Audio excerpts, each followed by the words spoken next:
Les débuts des civilisations grecques et romaines. En classe, nous avons vu que les Grecs croyaient en une multitude de dieux et de héros, ainsi qu'en certains récits légendaires comme la guerre de Troie ou encore les 12 travaux d'Héraclès. En plus de croire aux dieux, ils les célébraient, c'est-à-dire qu'ils les priaient et faisaient des rituels pour se rapprocher d'eux de manière symbolique. Parmi ces rituels, il y avait des offrandes, c'est-à-dire des dons d'objets ou de nourriture adressés aux dieux.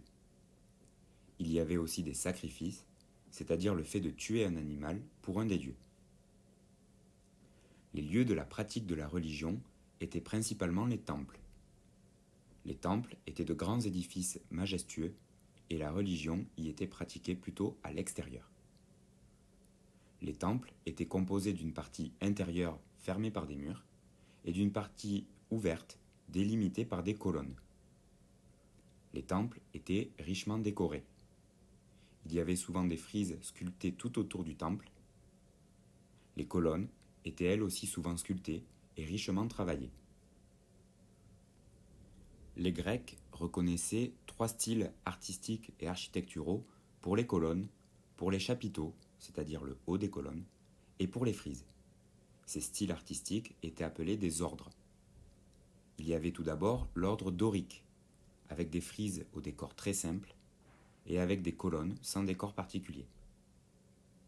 Il y avait aussi l'ordre ionique, avec un chapiteau avec des volutes de chaque côté, et des décorations plutôt simples. Enfin, il y avait l'ordre corinthien, avec des chapiteaux au décor sculpté très riche, rappelant des végétaux, ainsi que des frises très décorées. Les temples grecs les plus connus et les mieux conservés sont le Parthénon à Athènes, au sommet de l'acropole, ou les temples d'Agrigente, une ville d'Italie. Les Grecs célébraient aussi les dieux lors d'événements à la fois religieux, sportifs et artistiques. Ces événements étaient appelés les Jeux panhelléniques. Ils rassemblaient tous les Grecs de plusieurs régions.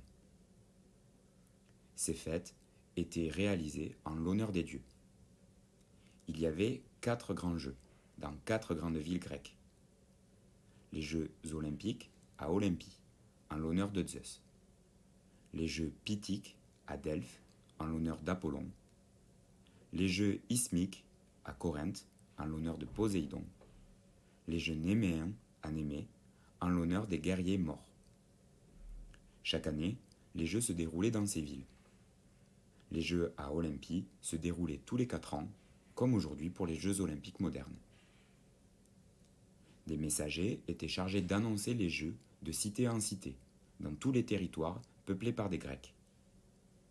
Un mois avant les Jeux d'Olympie, une trêve était déclarée. Aucune autre cité ne pouvait déclarer la guerre à Olympie.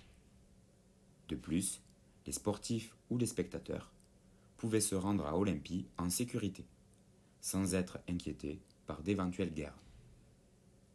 L'annonce de la trêve servait aussi de sorte de convocation pour les participants aux Jeux, qui devaient se presser pour rejoindre Olympie rapidement.